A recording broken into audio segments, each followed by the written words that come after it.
నాగర్ కర్నూల్ మండలంలోని వనపట్ల గ్రామంలో విషాదం చోటు చేసుకుంది. నిన్న అర్ధరాత్రి కురిసిన వర్షానికి ఇంటి పైకప్పు కూలి గొడుగు భాస్కర్ దంపతులతో పాటు ముగ్గురు పిల్లలపై పడింది. ఈ ప్రమాదంలో తల్లి, ముగ్గురు పిల్లలు అక్కడికక్కడే మృతి చెందారు. తండ్రి భాస్కర్ పరిస్థితి విషమంగా ఉండటంతో నాగర్ కర్నూల్ జిల్లా ఆసుపత్రికి తరలించారు. ఘటనా స్థలాన్ని నాగర్ కర్నూల్ పోలీసులు చేరుకుని వివరాలు సేకరిస్తున్నారు.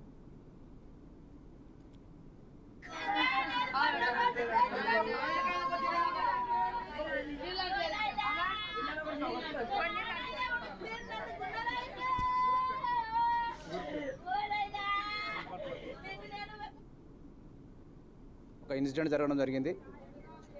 గ్రామం గిడుగు బాలస్వామి, గిడుగు బాలబాయ్ ఇద్దరు అన్నదమ్ములు. వీళ్ళిద్దరు కూడా ఒకటి సౌడు మీదే ఉంటుంది, పురాతనమైన ఇల్లు. ఇప్పుడు ఉన్నటువంటి వర్షాలకు ఆ సౌడు మీదే తడిచి పాత ఇల్లు కాబట్టి అందులో ఉన్నటువంటి దూలాలు కూడా పుచ్చిపోయినట్టుంది. గత రాత్రి గిడుగు బాలస్వామి యొక్క కొడుకు గిడుగు భాస్కర్ అతను తన భార్య పిల్లలతోటి రూమ్లో పడుకున్నప్పుడు రాత్రి 2 గంటల సమయంలో